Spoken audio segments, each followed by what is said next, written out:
तो इस लेक्चर में हम डिस्कस करेंगे questions of DPP first and DPP second.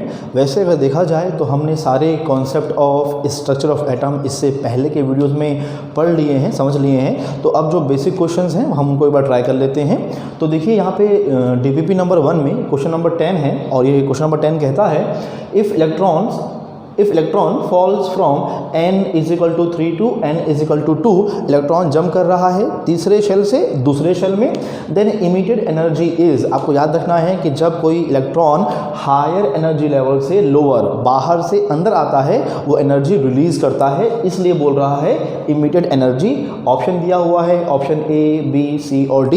तो अब हम इसको सॉल्व करते हैं।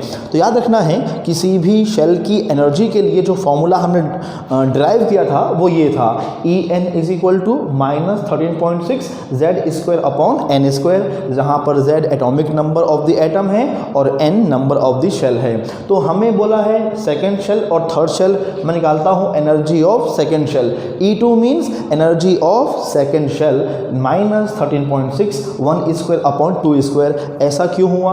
तो यहाँ पर कोई भी एटम मेंशन नहीं है, तो हम इसको हाइड्रोजन एटम अज्यूम करके सॉल्व करेंगे। तो हाइड्रोजन एटम के लिए Z 1 होता है, एटॉमिक नंबर 1 होता है। मैंने 1 पुट किया।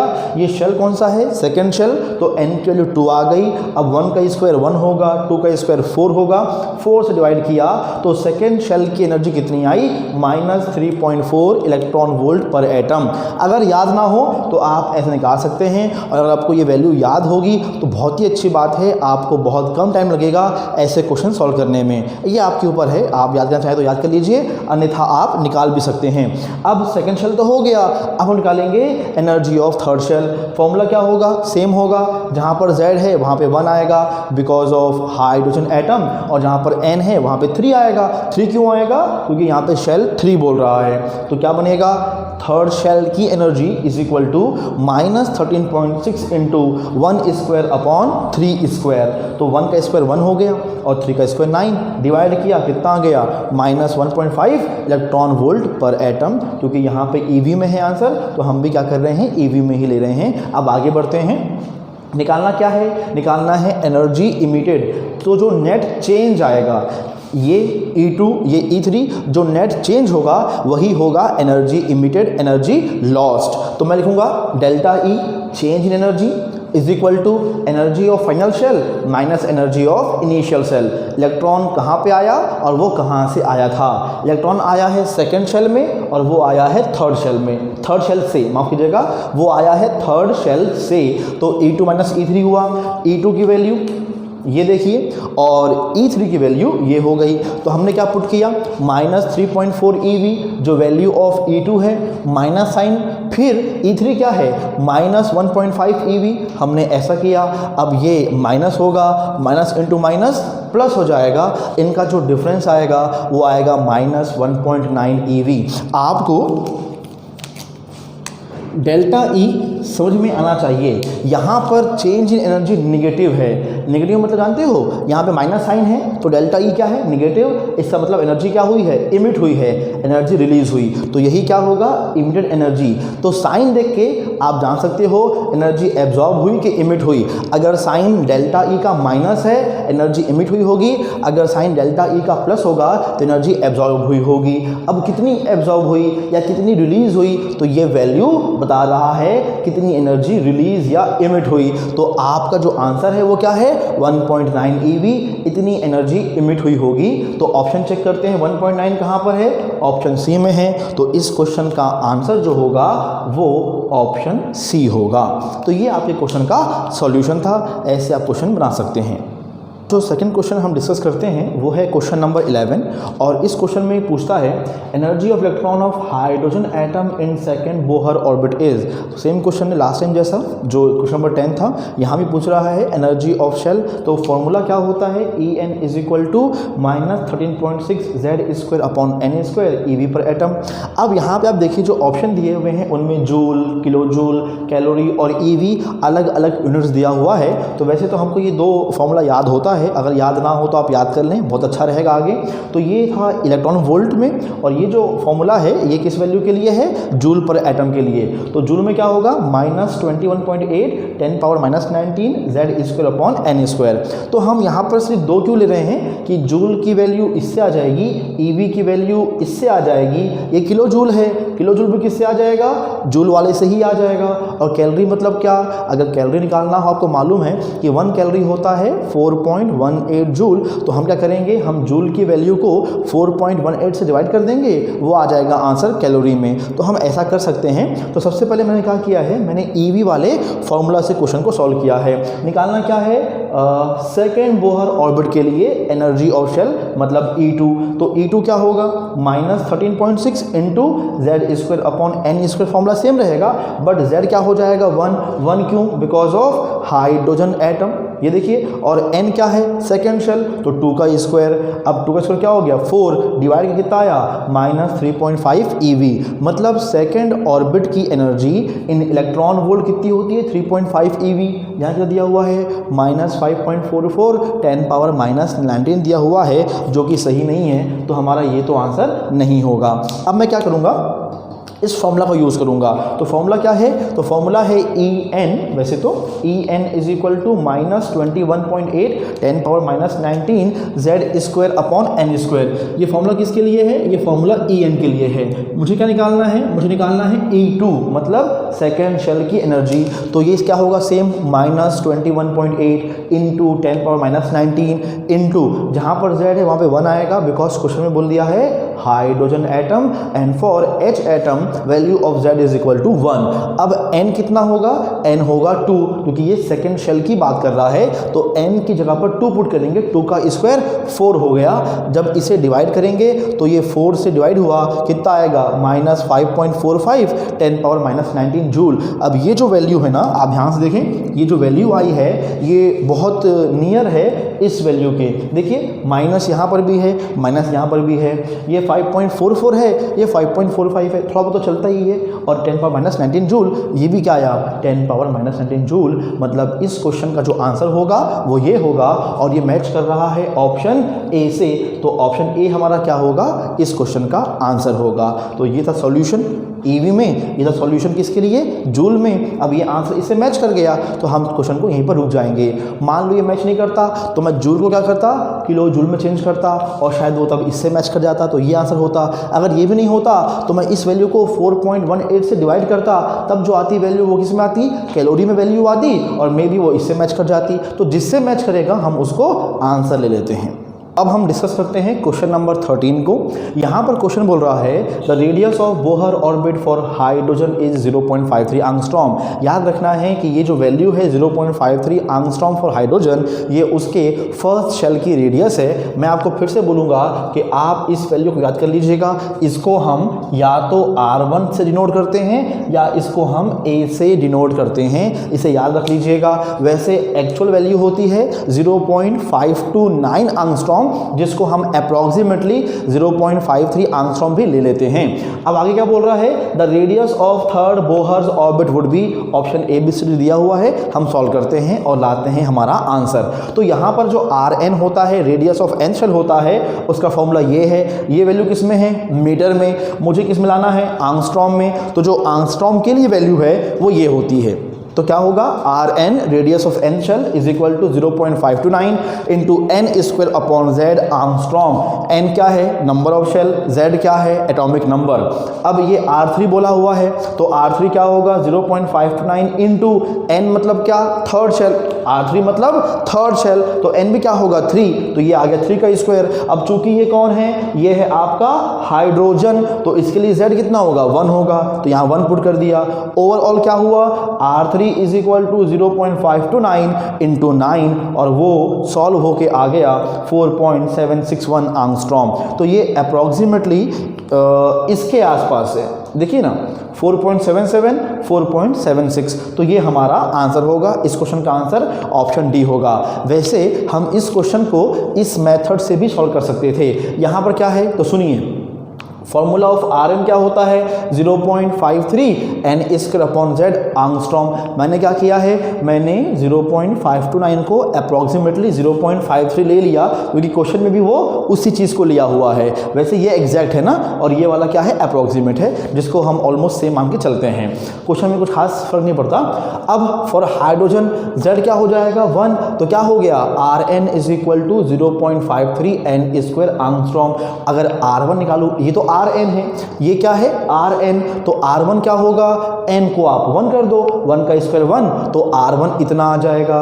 अब अगर आप इन दोनों को सॉल्व करोगे ना तो एक नया फॉर्मूला आ जाएगा Rn = R1 × n²। ये भी एक फॉर्मूला है, कई बुक्स में कई जगह पर यूज़ करता है। वो बोलता है फॉर हाइड्रोजन एटम Rn जो होता है वो R1 का n² टाइम होता है, जहाँ पे n क्या है, नंबर ऑफ शेल। अब देखो निकालना क्या है, निकालना है R3, है ना, देखो थर्ड ऑर्बिट, तो ये R3 हो गया। फिर R1 क्या है 0.53, जो खुद क्वेश्चन में मेंशन था, तो 0.53 आंगस्ट्रॉम इनटू n का स्क्वायर। n कितना है 3, तो 3 का स्क्वायर 9, और 0.53 × 9 कितना आएगा 4.77 आंगस्ट्रॉम आएगा, जो कि exact equal to option D है। तो ये हमारा आंसर जो है, इस क्वेश्चन का जो आंसर है वो ऑप्शन डी है। अब जो नेक्स्ट क्वेश्चन हम देखते हैं वो है क्वेश्चन नंबर 17। इसमें पूछता है the radius of which of the following orbit is same as that of first Bohr orbit of hydrogen atom. मतलब यहाँ पे 4 ऑप्शन दिया हुआ है ABCD, और वो पूछता है कि इन ABCD में से किसके लिए जो बोहर रेडियस होगा वो हाइड्रोजन एटम की फर्स्ट ऑर्बिट के इक्वल होगा। तो मैंने सबसे पहले लिखा फॉर्मूला किसका, रेडियस ऑफ nth शेल का Rn 0.529 × n²/z आंगस्ट्रॉम। ये एग्जैक्ट वैल्यू है, आप चाहें तो 0.53 भी ले सकते हो, कोई इशू नहीं है। फॉर हाइड्रोजन, अब यहाँ पे क्या बोला है, फर्स्ट ऑर्बिट ऑफ हाइड्रोजन, तो हाइड्रोजन के लिए जो फर्स्ट ऑर्बिट की वैल्यू होगी R1, वो कैसे आएगी, n की वैल्यू 1 और z की वैल्यू भी 1, तो ये इतना आ जाएगा 0.529 आंगस्ट्रॉम। इसे आप याद रखिएगा। अब हम ऑप्शन को चेक करते हैं, तो He + n = 2, He + Li2+ और Be3+, इनको हम कहते हैं हाइड्रोजन लाइक स्पीशीज। हमने कॉन्सेप्ट में बात की थी इस बारे में, आप प्रीवियस वीडियो देखिएगा, आपको आइडिया हो जाएगा। अब निकालना है हमको हीलियम आयन के लिए सेकेंड शेल की रेडियस, तो R2 = क्या होगा फॉर्मूला, Rn = 0.529 n²/z। तो R2 क्या होगा 0.529, जहाँ पर n था वहाँ पे 2 आएगा, n का स्क्वायर, इसलिए 2 का स्क्वायर, नीचे क्या है z, और हीलियम के लिए एटॉमिक नंबर z 2 होता है, तो नीचे में 2 आ गया, तो ये 4/2 2 होगा। 0.529 × 2, 0.529 × 2, R2 कितना आएगा 1.058 आंगस्ट्रॉम। क्या ये वैल्यू, रेडियस की वैल्यू R1 के इक्वल है, नहीं, तो हमारा ऑप्शन ए आंसर नहीं होगा। हमें क्या करना है, इनमें से कौन है जिसके लिए रेडियस की वैल्यू इसके इक्वल है, ये निकालना है। आपका ऑप्शन ए कितना आ रहा है 1.058, मैच कर रहा है क्या इससे, नहीं, तो ये आंसर नहीं होगा। अब हम चेक करते हैं ऑप्शन बी को। ऑप्शन बी क्या है, लिथियम आयन के लिए सेकेंड शेल, फिर से R2 = 0.529, ऊपर क्या होता है n होता है, तो ये क्या है सेकेंड शेल, तो n का स्क्वायर मतलब 2 का स्क्वायर, नीचे में क्या आएगा, नीचे में आएगा z। For lithium atomic number 3 होता है, तो 2 का स्क्वायर/3 आया, 2 का स्क्वायर 4 हो गया, अपॉन में 3 हुआ, सॉल्व करने पे कितना आएगा 0.705। मतलब सेकेंड शेल की रेडियस लिथियम आयन के लिए 0.705 आंगस्ट्रॉम होती है। बट क्या ये वैल्यू इससे मैच कर रही है, नहीं, मतलब ऑप्शन बी भी हमारा आंसर नहीं होगा। अब चेक करते हैं ऑप्शन सी को, तो ऑप्शन सी आपका ये रहा। क्या निकालना है, थर्ड शेल की रेडियस किसके लिए, लिथियम आयन के लिए, तो हम लिखेंगे R3 = 0.529, ये देखिए इंटू n का स्क्वायर, n क्या है 3, तो 3 का स्क्वायर, नीचे में क्या है z, ये लिथियम है, z क्या होगा 3, तो अपॉन में 3 आ गया, 3 का स्क्वायर 9/3, 3 आएगा, तो R3 फॉर लिथियम आयन क्या होगा 0.529 का 3 टाइम्स 1.587। क्या ये इससे मैच कर रहा है, ये भी मैच नहीं कर रहा है, मतलब ऑप्शन सी भी आंसर नहीं होगा। जो बचा वो आंसर ऑप्शन डी आंसर होगा, बट इसे भी हम सॉल्व कर लेते हैं। चलिए, ये ऑप्शन डी है। क्या निकालना है? सेकंड शेल की रेडियस किसके लिए? For beryllium ion. क्या होता है फॉर्मूला? फॉर्मूला होता है Rn is equal to 0.523 into n square upon Z. अब निकालना क्या है? R2, सेकेंड शेल है ना, निकालना क्या है? R2 is equal to 0.529 into, अब n कितना है? 2, तो 2 का स्क्वायर, और z बेरिलियम के लिए एटॉमिक नंबर 4 होता है, तो 2 का स्क्वायर अपॉन 4 आया। अब 2 का स्क्वायर भी 4 होगा, नीचे भी 4 है, तो 4 कैंसिल हो गया, सिर्फ ये वैल्यू बच जाएगा। मतलब बेरिलियम आयन के लिए सेकेंड शेल की रेडियस 0.529 एंगस्ट्रॉम होगी, और यही वैल्यू इससे मैच कर रही है। मतलब ऑप्शन डी के लिए जो रेडियस आएगा वही रेडियस हाइड्रोजन एटम के फर्स्ट शेल की रेडियस के बराबर होता है, इसलिए हमारा आंसर ऑप्शन डी होगा। नेक्स्ट क्वेश्चन जो है वो क्वेश्चन नंबर 18 ऑफ DPP1 है। इस क्वेश्चन में बोला गया है the frequency of radiation emitted when the electron falls from n is equal to 4 to n is equal to 1। Fourth shell से वो आ रहा है फर्स्ट शेल में, in a hydrogen atom will be. मतलब ये हुआ कि जब कोई इलेक्ट्रॉन हाइड्रोजन एटम में फोर्थ शेल से फर्स्ट शेल आएगा, तब जो एनर्जी रिलीज होगी उस एनर्जी की फ्रिक्वेंसी, उस फोटोन या क्वांटा की फ्रिक्वेंसी क्या होगी। तो अब ये जो क्वेश्चन है इसमें ऑप्शन ABCD दिया हुआ है, हमें सॉल्व करना है। मैं इसे सॉल्व कर रहा हूँ रिट्ज फॉर्मूला से, जो हमने पढ़ा था हाइड्रोजन स्पेक्ट्रा वाले वीडियो में। आपको अगर ये टॉपिक समझना हो ये फॉर्मूला कहाँ से आया, तो आप हाइड्रोजन स्पेक्ट्रा वाला वीडियो देख सकते हो। अब यहाँ पर ये देखिए जो फॉर्मूला है ये किसके लिए है? ये है वेव नंबर, ये है wavelength, frequency, speed of light, Rydberg constant, n1 मतलब आप किस शेल में आए हो, n2 किस शेल से आए हो, और z क्या है? Atomic number. मुझे फ्रीक्वेंसी चाहिए तो मैंने सिर्फ इसको लिया और इसको लिया, तो ये क्या है? फ्रीक्वेंसी। ये क्या है? Speed of light. r क्या है? Rydberg constant. n1 किस शेल में आए हो, n2 किस शेल से इलेक्ट्रॉन आया। n1 क्या है? इलेक्ट्रॉन किस शेल में आ रहा है, और n2 क्या है? इलेक्ट्रॉन किस शेल से जंप कर रहा है, किस शेल से आ रहा है। z है एटॉमिक नंबर। अब फ्रीक्वेंसी तो ये c यहाँ हो गया, बाकी सब सेम रहेगा। अब हम वैल्यूज पुट करते हैं। फ्रीक्वेंसी जो निकालना है इज इक्वल टू c क्या है? Speed of light. क्या होता है वैल्यू? 3 × 10⁸ मीटर पर सेकेंड इंटू r की वैल्यू होती है 109,678 पर सेंटीमीटर। ध्यान देना है ये है मीटर में और ये है सेंटीमीटर में। अब 1/n1 इलेक्ट्रॉन किस में आया है? फर्स्ट शेल में, तो 1 का स्क्वायर। कहाँ से आया? फोर्थ शेल से, तो 4 का स्क्वायर इंटू z। चूँकि ये हाइड्रोजन है, z क्या होगा? 1, तो 1 का स्क्वायर हो गया। अब देखिए तो फ्रीक्वेंसी 3 × 8 मीटर पर सेकेंड, 109,678 10⁻² मीटर इनवर्स। मैंने क्या किया? मैंने सेंटीमीटर इनवर्स को SI यूनिट मीटर में चेंज कर लिया। तो यहाँ पर जब चेंज करेंगे ना तो इनटू में 100 आएगा, जिसको मैंने 10⁻² लिख दिया है। अब जब आप सॉल्व करोगे तो ये 1/1 मतलब 1 बनेगा, और ये बनेगा 4 का स्क्वायर 16, तो क्या बन गया? 1 - 1/16, और वो 1 का स्क्वायर तो 1 हो गया। अब ये सेम वैल्यू, ये सेम वैल्यू, और वो क्या बन जाएगा? एलसीएम लेने पर 16 × 1 = 16 -1 बोले तो 15/16। अब नंबर्स को लो, 3 109,678 15 16 ये लिया आपने, और पावर कितना आ गया? 10⁸ और 10⁻²। 10 पावर कितना हो गया? 10, 8 + 2 10, वो ऐड हो गया।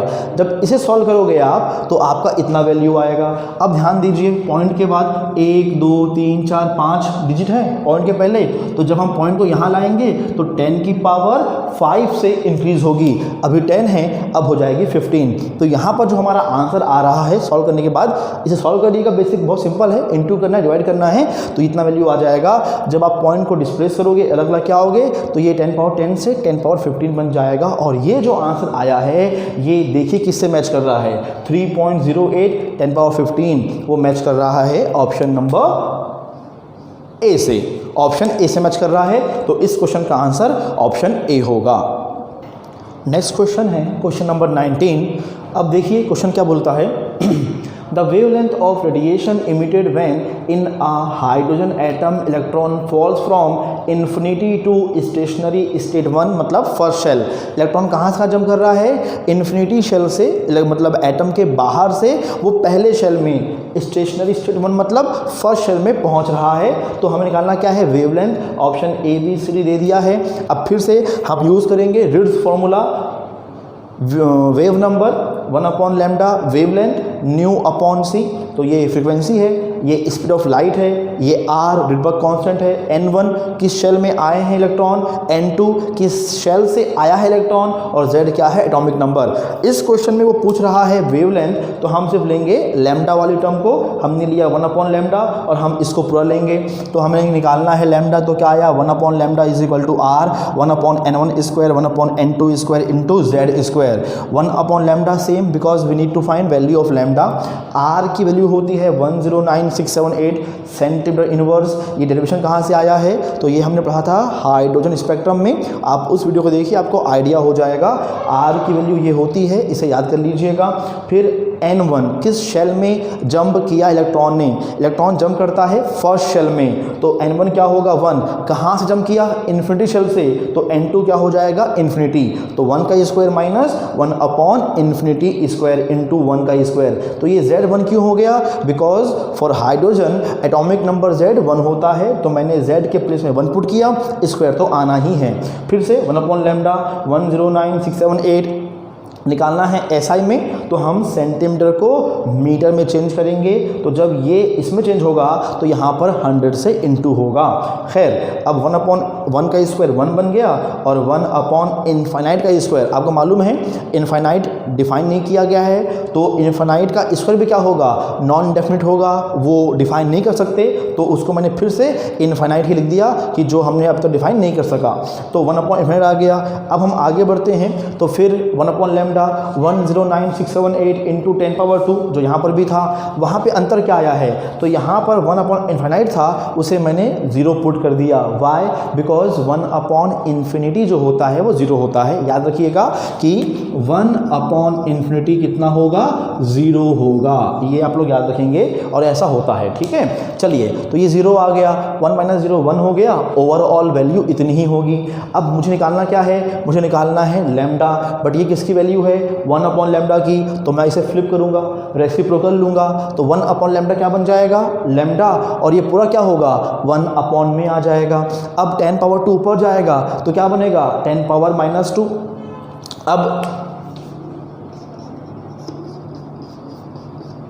अब क्या होगा?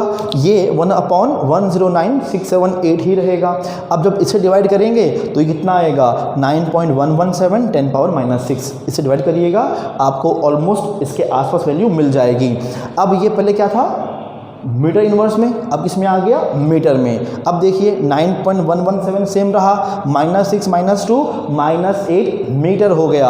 अब अगर मैं गौर करूं तो यहाँ पर एक वैल्यू दिख रही है सेम 9.1 10⁻�8 नैनोमीटर। ये क्या देखो यहाँ पे लिखा है? नैनोमीटर, किंतु हमारा क्या आया? हमारा आया है मीटर में। भले आप अगर देखें 9.1 9.1 -8 10⁻⁸, यहाँ भी क्या है? 10⁻⁸। कन्फ्यूज मत होइएगा, यहाँ अंतर है। ये किस में है? नैनोमीटर में। आंसर किस में आया हमारा? मीटर में। तो ऑप्शन डी आंसर नहीं होगा। हम आगे बढ़ते हैं, तो हमने क्या किया? अब इस मीटर को चेंज किया किस में? नैनोमीटर में। तो हम कैसा करेंगे? देखो, यहाँ 10 से इंटू हुआ, यहाँ 10 से डिवाइड। जब 10 से इंटू हुआ ये बन गया 91, जब 10 से डिवाइड हुआ ये बन गया -8। पावर -8 से power -9 metre, and we know that 1 × 10⁻⁻9 metre is 1 nanometre. 10⁻⁻9 metre क्या होता है? नैनोमीटर होता है। तो अब लैम्डा कितना आ गया? 91.17 नैनोमीटर। तो क्या ये मैच कर रहा है? तो इनमें से एक वैल्यू है, ये देखिए, ये कितना है? 91 नैनोमीटर। और हमारा आंसर कितना आया? 91.17। बहुत पास है, नज़दीक है। तो हमारा जो ये आंसर आ रहा है ये ऑप्शन सी के आसपास आ रहा है। मतलब इस क्वेश्चन का आंसर क्या होगा? ऑप्शन सी होगा। इस क्वेश्चन का आंसर ऑप्शन सी होगा। वाले हैं ये क्वेश्चन नंबर 20। और इस क्वेश्चन में बोलता है विच of the following transition have minimum wavelength.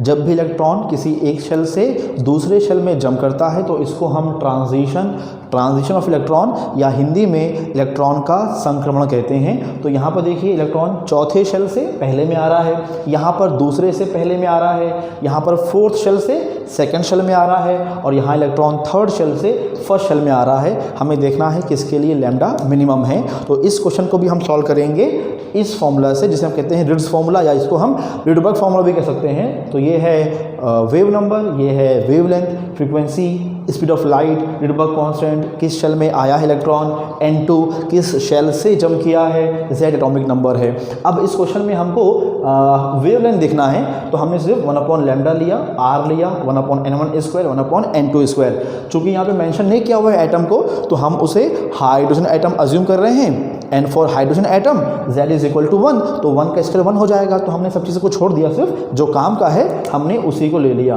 अब इस फॉर्मूला को हम यूज़ करेंगे ऑप्शन A, B, C और D के लिए, और जहाँ पे लैम्डा सबसे कम आएगा वो हमारा आंसर होगा। क्या बोला है, मिनिमम वेवलेंथ ना, तो जो कम से कम आएगा उसको हम आंसर ले लेंगे। तो ऑप्शन A देखते हैं। ऑप्शन A में इलेक्ट्रॉन फोर्थ से फर्स्ट जंप कर रहा है तो 1/λ इज इक्वल टू R, क्योंकि R तो आना ही है। कहाँ से कहाँ आया, फोर्थ से 1। N1 क्या होता है, किस शेल में आए हैं, फर्स्ट शेल में आए हैं। N2 क्या होता है, इलेक्ट्रॉन किस शेल से आया है तो वो आ रहा है फोर्थ शेल से, 1/4 का स्क्वायर हो गया। अब 1/λ इज इक्वल टू R, 1/1 का स्क्वायर 1 होगा, 1/4 का स्क्वायर 1/16। अब ये पूरा सॉल्व होके बन जाएगा 15/16, बट ये तो 1/λ है। We need to find value of lambda. तो मैंने इसको फ्लिप किया तो लैम्डा क्या होगा, 1/λ था 15R/16, तो लैम्डा होगा 16/15R। सॉल्व किया तो लैम्डा कितना आ गया, 1.07R। This is the value of lambda for option A. अब ऑप्शन बी देखो, हमने सेम करना है। 1/λ फॉर्मूला क्या है, फॉर्मूला है 1/λ is equal to R 1/N1 square minus 1/N2 square. बार बार कह रहा हूँ, N1 वो शेल है जहाँ पर इलेक्ट्रॉन जंप करके पहुँचा है और N2 वो शेल होती है जहाँ से इलेक्ट्रॉन जंप करके आता है। ठीक है, N1 जिसमें जंप किया गया, N2 जहां से जंप किया गया। तो अभी ऑप्शन बी में इलेक्ट्रॉन जंप कर रहा है सेकंड से फर्स्ट में, तो आपका N1 क्या होगा 1, तो 1 का स्क्वायर। N2 क्या होगा 2, तो ये आएगा 2 का स्क्वायर। 1/1 का स्क्वायर 1 हो जाएगा, 1/2 का स्क्वायर 1/4 होगा। 1 माइनस 1/4 वेरी सिंपल, एलसीएम कर लीजिएगा 3/4 आ जाएगा। 1/λ कितना आ गया 3R/4। लैम्डा कितना आएगा, रेसिप्रोकल करिए, फ्लिप करिए, 3R/4 था तो वो बन जाएगा 4/3R। तो 4/3 कितना होता है 1.33R। तो ये हमारा हो गया लैम्डा की value for second transition. Option B वाले ट्रांजिशन के लिए लैम्डा कितना आएगा, इतना आएगा। अब हम लेते हैं ऑप्शन सी, जहां इलेक्ट्रॉन जंप कर रहा है फोर्थ से सेकंड शेल में। अब देखिए 1/λ is equal to R 1/N1 square minus 1/N2 square. हम जंप कहाँ कर रहे हैं, फोर्थ से सेकंड, तो 1/λ R तो सेम रहेगा। अच्छा, आप चाहें तो R की वैल्यू पुट कर सकते हो, बट हमें इंटू करना नहीं है, हमें सिर्फ कंपेयर करना है। आंसर नहीं लेके आना है, हमें सिर्फ कंपेयर करना है, हमारा आंसर आ जाएगा। तो मैं ईज के लिए R की वैल्यू पुट नहीं कर रहा हूँ, वरना फिर मुझे इनमें R से इंटू भी करना पड़ता है। जैसे यहाँ R से इंटू करोगे अपना प्रोसेस लंबा हो जाएगा। तो मैं सिर्फ R को एज अ कॉन्स्टेंट लेके चल रहा हूँ। मैं सिर्फ सामने की नंबर देखकर ये अज्यूम कर लूँगा, जान लूँगा कि हमारा आंसर कौन है, मिनिमम वेवलेंथ वाला। चलिए, तो अब ये क्या होगा, हम ऑप्शन सी में जंप किए हैं फोर्थ से सेकंड, तो N1 की जगह 2 और N2 की जगह 4, तो N1 का स्क्वायर मतलब 2 का स्क्वायर, N2 का स्क्वायर मतलब 4 का स्क्वायर। तो 1/2 स्क्वायर 1/4 बन गया, 1/4 स्क्वायर 1/16 बन गया। अब हम क्या करेंगे, हम इसका एलसीएम ले लेंगे। जब हम एलसीएम लेंगे तो कितना आएगा 3/16 आएगा। फिर क्या हुआ 1/λ हो जाएगा 3R/16। फ्लिप कर दो तो लैम्डा आएगा 16/3R। सॉल्व करना, 16 को 3 से डिवाइड करना। तो मैं माफ़ी चाहता हूँ, ये जो भी R हैं ये नीचे आएंगे, माफ़ कीजिएगा।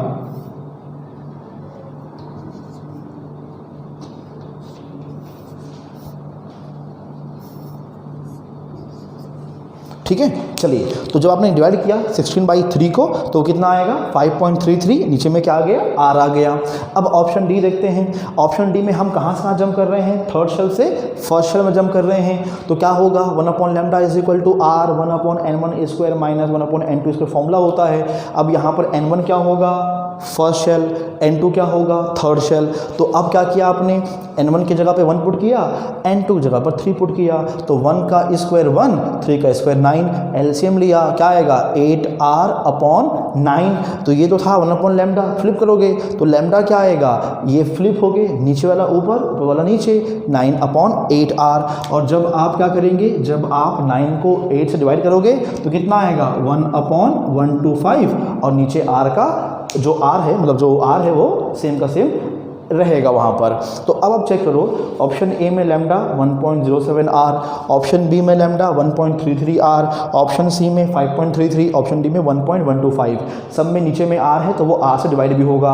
अब ऑब्वियस है जिसका न्यूमरेटर ऊपर वाला सबसे कम होगा वहाँ पर वैल्यू ऑफ लैम्डा भी सबसे कम होगी। तो हम जब ऑप्शन ए, ऑप्शन बी, सी और डी के चेक करते हैं तो यहाँ पर सबसे कम वैल्यू न्यूमरेटर की ये है 1.07, 1.33, 5.33, 1.125। ऑब्वियस है सबसे कम कौन सा है, ऑप्शन ए का है। तो जब ऊपर वैल्यू कम होगी, जब न्यूमरेटर की वैल्यू कम होगी तो ओवरऑल जो लैम्डा आएगा वो भी क्या होगा, सबसे कम होगा। यहाँ पर न्यूमरेटर सबसे कम है तो जब ये डिवीजन हो जाएगा तो जो ओवरऑल वैल्यू आएगी वो भी क्या होगी, सबसे कम होगी। तो ऑप्शन ए के लिए वेवलेंथ मिनिमम होगा। तो हमारा आंसर क्या होगा, हमारा आंसर ऑप्शन ए होगा। तो इस क्वेश्चन में जो मिनिमम वेवलेंथ होगा वो तब होगा जब इलेक्ट्रॉन फोर्थ शेल से फर्स्ट शेल में जंप करेगा। इस क्वेश्चन का आंसर ऑप्शन ए होगा।